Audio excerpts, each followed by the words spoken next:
Bienvenue chez nous, vous êtes sur Dada International, le choix de l'excellence. Très cher internaute, abonnez nous au Balingarabiso partout dans le monde entier. Merci pour la confiance, merci pour l'attention, merci pour la fidélité. Je dis un grand merci à la grande communauté congolaise partout dans le monde entier. Merci Nabanakina, Mboka Elengi, Kinsansa, merci Batoto Maniema, Katanga, Jamboenu, Lubumbashi, Goma, Bunia, partout dans le monde entier. Merci.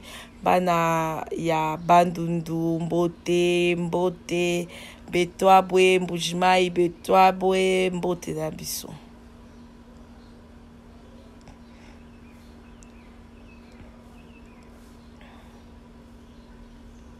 Voilà, nous sommes là. Les lots, tous en appétit déjeuner nabiso, nde oyo, to sepela ki ko partager nabiso les lots, on a tout ça qui m'a nabiso ya moto, to bakisa ki huile, oyo to zaki nango besoin, ya mai nabiso ya moto, déjà to tche moi un peu à sel, un peu de sel plutôt, to tche moi sel, déjà to présenter ki bino ba elubu nabiso ya lelo, après à to ko arranger, oyo ezali ba épices nabiso, voilà, to tche ndembi, to tche poivron nabiso, to zanango besoin, yango to tche yango, donc recette nabiso ya lelo, ezali recette ya déjeuner, donc petit déjeuner nabiso ya lelo, to sepela ki to zana spaghetti, to zaki na mayonnaise, to zana maki, to zana ba épices nabiso, to zana jus, o to bungisa ki pona ko zala nango besoin, en fait c'est ça.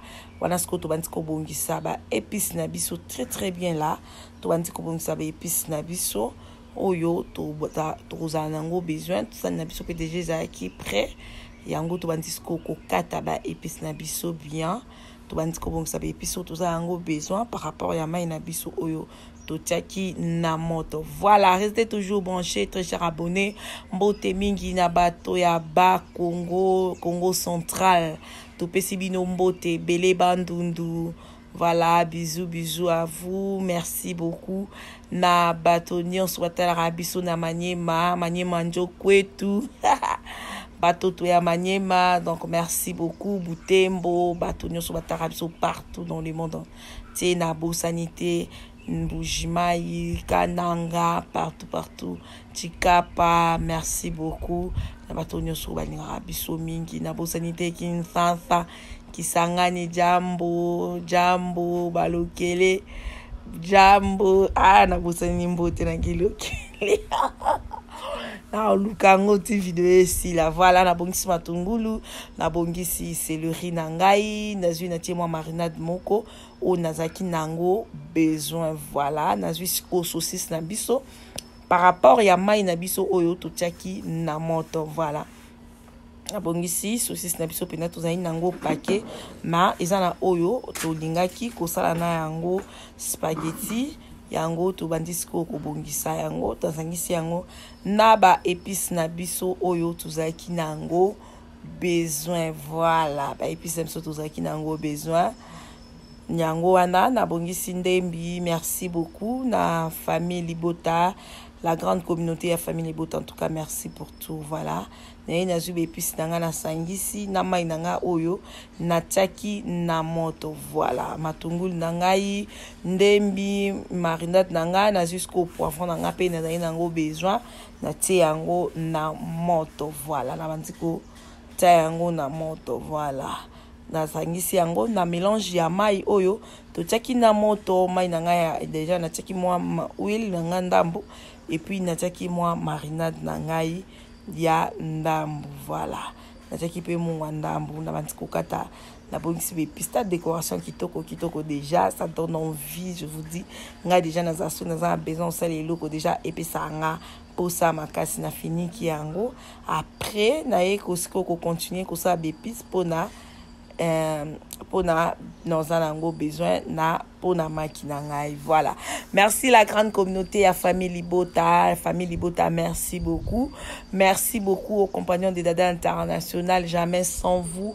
Bon nyonso balingara biso to lingara bino mingi, merci na ba abonné na biso na panti ko bongisa céleri nanga na zango besoin na ba ai nanga et tout na zui saucisse nanga o etikalaki, en fait na salaki partie na salaki déjà une partie na taki na na mai na biso ya monto o petit kala ki nazali nango besoin na bandi ko bongisa ngo très bien là na nzo bongisa nazo kata. Merci à Montréal, Anthony Salama Mofassa, donc merci derrière la caméra, merci pour les images, merci pour la réalisation de cette vidéo, merci beaucoup naba onyo sozo soutenir biso, merci naba suggestion na bino, merci naba appel, merci naba question, merci pe naba demande. Donc comme ça la recette selon ba demande ya ba abonné na biso, selon ba demande ya bato balinga biso, selon ba demande ya ba amoureux na ba amoureuse nyonso oyo balingaka cuisine. Donc cuisine ezape partie moko oyo esimbaka via montu. Donc il faut d'abord manger, hein? Manger. Donc moi je l'ai dit, moi et la nourriture c'est une histoire d'amour, faut manger. Voilà, tout ça la profession mon boy andai ça faut primo mandukari de laborer, il faut manger même avant de travailler. Il faut manger. Voilà, ya ngai na ngai cuisine. Voilà, tout va na poso lamba to lo mwe matinga na lamba déjà esalanga vrai bien ton sisco kata ba saucisse na biso ngwana ba tomate na ngana jusqu'au oignon na na kata ki izaki pour na kutana mai yango pour dans un besoin na recette na ngai. Voilà, na qui déjà une partie na teki na nini na mai na ngai ya moto en attendant on kata boye mai na ngai ya moto kuna pe eza ko toka. Voilà, courant lelo sala ebiso mabe to loba etoko bese maboko te. Voilà, yango omoni to saleli lelo makala eza nango pe problème tenga ta koni na osala eza rythme na biso ya Kinshasa. Voilà, na bongisi ba épices na nga wana e nazai nango besoin. Nabongisi ndembi na ngai, nabongisi nini, nabongisi ndembi, nabongisi matungulu, nabongisi tomate na ngai. Après nabandi kozwa maki oyo nazali nango pe besoin pour na ba lelo to sala omelette na déjeuner na biso, to na besoin ya omelette, to sala ngo na spaghetti accompagné na mayonnaise na biso. Voilà, maki na ngai nazaki nango besoin yango wana. Après nabangisa ki déjà pe sani moko ya pia oyo na kozana besoin ya kotia maki na biso. Voilà, la bandisco ko panza ba maki na nga nyonso pona leka na étape mosusu. Omelette na biso tout ça là on le quoi omelette ou misana ko sala chaque jour, s'il vous plaît. To zapete to zalati na suka ba surprise eza ebele na nzela ya recette na biso ya elubu na biso ya mokolo ya lelo. Voilà, tandazo bungisa ba maki na nga en attendant mai na biso pe ya spaghetti eza na moto. Voilà, nazwa ki vraiment maki ebele ezalaki par rapport ya quantité ya ndenge na lingaki et puis pe par rapport à quantité ya spaghetti. Donc esengaki ke nasala maki ebele yango wana nasalaki pe maki na ngai ebele vraiment nde nalingaki nasombaki pe maki na ndenge vraiment nalingelaki ezala. Voilà, allez na 6 na bandisco ko balula yango très bien là et sangana na bandisco balula yango na sangisa yango bien et koma eloko moko. Voilà, na bandisco ko mélanger na sali pena mélange ya maki na ngai. Donc na saki pena mélange parce que ekoma ndenge na bandaki ko kanisa. Après nazu siko moi marinade na ngai na bongisaki po na kotia vu que maki na ngai ezaki ebele esengaki na tia pe marinade moko. Voilà, et dépendant pe na quantité ya biloko na yo ndenge ozana ngo. C'est ça, so ozana biloko ebele faut ko gérer cuisine na yo, ko gérer mungwa na yo, ko gérer huile na yo, ko gérer ba épices na yo. Tout dépend ya quantité. So eza manki moko oyebi ki osali la moi marinade muke oko diviser o ata par 10 mais tellement que mak nanga ezaki ebele bomoni nde nazaki na besoin nango mobimba boye. Voilà, na tie yango après na bandi ko bakisa moi matungulu nazaki nango besoin. Voilà, bepis nanga yango na bongisaki na ba bien que omelette na biso eza lokwa ba omelette nyonso te eza na ba omelette nyonso mais façon na biso ya osalela tunget osala moi système mo boye pour on se ça ba abonné na biso mais pour on landa ngo bien il faut kolanda vidéo ti na suka. Donc c'est un peu ça. Na 8 ans on a vu na baloli yango après na bandi ko za saucisse na biso na bandi ko tia bomoni nde na opo na bepis nanga. Donc na salela bepis nyonso mais na salela nyonso te nakataki ba épice nyonso mais na era nini nasalaki nyonso te nazwi na bandiko pona malemba je pourrais aussi prendre l'assiette et tout mélanger maloko laisser nga bongo te na bandiko pona nazaki na besoin ya pona saucisse na ngai voilà ba nini na ngai ezotikala ba épice na ngai ezotikala nazozalaka juste na besoin ya saucisse yango moni ezoyenga mwa temps parce que saucisse pe ezaki mwa ebele na bandiko pona saucisse na ngai wana après na bandiko pona yango voilà na bandiko ko mélanger eza saucisse na biso na omelette na biso na maki na biso plutôt nano ekomi omelette te voilà toujours sikoyo ba épice na biso totiki yana après na otala na okaki chunga penze betenga ba épice na penze toki kitoko voilà na ekotala mélange ça mis bien saucisse sko et mati likolo tande etelemi etelemi na bisko na kai ko sasko mélange ya spaghetti nde nazwi spaghetti na ngana tie na mai wana ezali na ba matungulu ezaki na huile déjà na tchaki ezaki na ndembi ezaki na poivron donc ça qui solo vraiment saveur moko ya kitoko vraiment je vous dis ezaki penza bien makasi soko meki yango ata pona bana ata pona papa ata ba dimanche batebe baza so ba église baza ka fatigué pona olamba okipe kusala eloko moko ya boye ekisepelisa pas tout temps ba olia après ton na kati na une tiki sko etoka voilà na tiki yango etoka na ekotala bona monike ezotoka bien là et tout quantité ya mai nanga pesa ki bien na bandisco kotala koluka kosangisa ba épice nanga esangana nyonso na spaghetti na ngai voilà après na fini kaki yango na tikaki po ekauka bien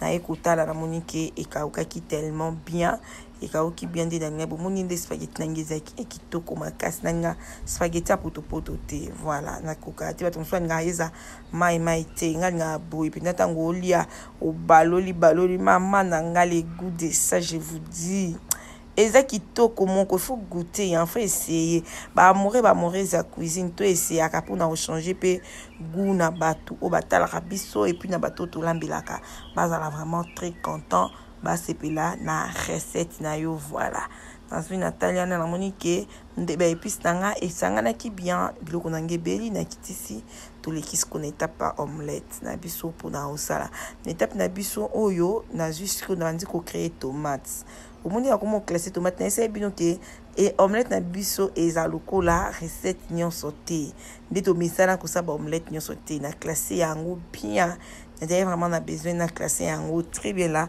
wana kuna de na sala ki solution ya mélange ya makina biso na taki makina biso ba matungulu na saucisse na zwiango na sangisi na tomate na biso na jusqu'au na mélanger yango tandenge ezotoka ezosala bien makasi makipe zala nango eloko omela te tozele lemba saucisse pe ya mobesu baliaka tomate pe ya mobesu baliaka mais na minutes oh tous a besoin saucisse ya mobesu te to na besoin tomate ya mobesu te babilo nyonso eza awa balia na bango ngo ya mobesu eza maki après na zuzu ba matungulu na tikaki mopanzi na bandisco kosopa yango likolo en fait nazaki na besoin ezala boy nazaki na besoin na mélanger yango te batumsu ba mélanger amba moko ensemble et dérangeara te ngape deux fois na sala bongo mais oyo de fois nga pe na mélange yango bongo mais on a na besoin etoka boy voilà bomoni ndenge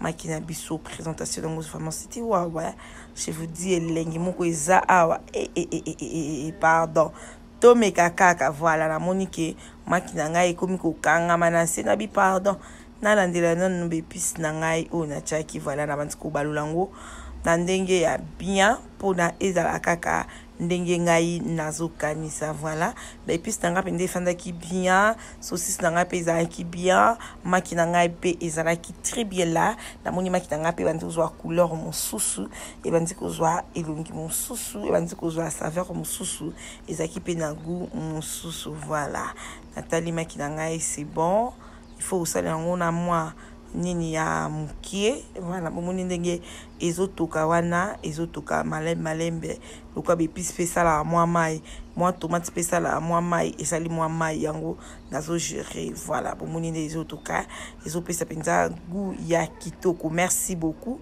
na bino nyonso botala biso partout bo continuer toujours kotala Dada International Télévision bokozala dessus te parce que eza choix na bino ya excellence donc eza bongo voilà.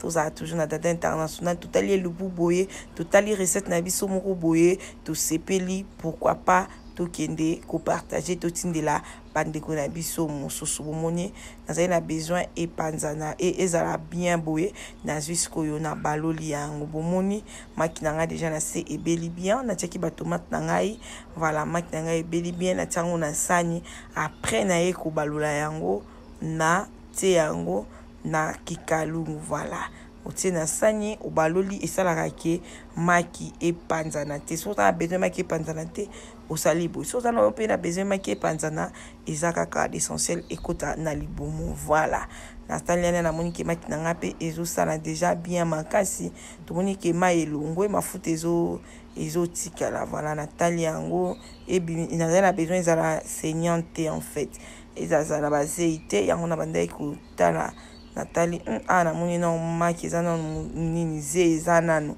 nazali vraiment na besoin nango te par rapport ya goût ya lelo nde na sepelaki kolamba voilà il faut toujours partager la vidéo hein. Faut commenter faut tala la vidéo bandeli ti suka po sinon te tango tala kani bandeli na suka tali te moyen comprendre recette na biso ndenge évolution ezalaki te voilà donc faut tala ngoti na suka totali bien olande l'étape moko koya ko rater likola ko sauter faut pas zapper bo zapaka te bo sautaka vidéo te bo zala toujours wana pona kotala ndenge ezako évoluer voilà maintenant tellement ezako évoluer très bien là. Voilà, merci na ba abonné nyonso Dada International. Merci beaucoup na la grande communauté la grande communauté congolaise partout dans le monde entier. Merci na ba abonné nyonso oyo bato nyonso ba amoureuse nyonso ya cuisine bo nyonso balinga kolamba ba ope balinga kolamba te kolamba ba ekolaka makina ngai beli bien là ndenge na bandaki kolinga voilà makina ngai ebeli kitoko vraiment na jusqu'au na baloli pe côté oyo po ebela bien côté ko ebela ki pe bien na baloli lokwa na mona ki bandaki un peu zaki na moise non bazé mke bandaki ko bima ba maki wana na zaki nango besoin te na baloli ngoni ko koto nde salia et les goûts de ça et nzambe dans l'eau là les goûts de ça non c'était waouh vraiment tant on allait qui on vraiment na sepela makasi et puis moto senga bisope a sepela makasi mikolo nzamba osunga ba bonne nyonso oza besoin recette bazo senga c'est bon monito lambi mikolo eza goût ya ba bonne na biso voilà bazo sepela ka vraiment na ndenge tozo salaka elubu na biso voilà makina biso et beli voilà awaskoyo to bantina présentation ya recette na biso. Merci beaucoup tolongoli ni spaghetti na biso ezaki na nzungu to tisko na basani na biso c'est l'heure de manger karibu kumeza voilà de bongo tolobaka na Swahili karibu kumeza boili malamu donc la table est prête voilà so babi karibu kumeza a moyen oboyi ezala raté il faut toujours te lever place aux salaki pour opusana place biloko na biso eza servi. Merci beaucoup très cher abonné, merci pour la confiance, merci na bino nyonso bolanda biso banda e bandeliti suka makina biso pe yango wana ezaki tellement bien ezaki vraiment kitoko makasi okoki pe kosalela papa okoki pe kosalela bana yo moko pe okomi sepelisa jour mosusu osali recette moko ya boeza nango eloko ya pasité eza pe eloko moko ya vite fait vraiment parce que eza recette moko eza tellement facile makasi makina biso ebelaki. Merci na bino nyonso botala biso partout dans le monde entier. Merci na ba abonné na biso voilà na makina biso et comme qui déjà prêt tous a toujours na Dada International Télévision le choix de l'excellence. Merci beaucoup a fait déjà table voilà attendez tout classe qui spaghetti na biso na saucisse na biso c'était vraiment bon dénoyé bisabino c'était vraiment bon. Merci pour la confiance, merci pour la fidélité, merci pour la attention, merci pour la affection, merci pour la bolingo, merci pour tout. Merci pour tout. Bienvenue sur Boutala Rabiso. Jamais sans vous. Jamais sans vous. Bon appétit. Nabino atana musika. Voilà. Tout le temps, tu sais pas qui t'en donne. Bon, mais la soïté. Bon, mais la soïté. Voilà. Merci beaucoup. Ceux qui nous ont bazongité. Toko Koutana très prochainement avec un autre numéro de cette vidéo. Merci.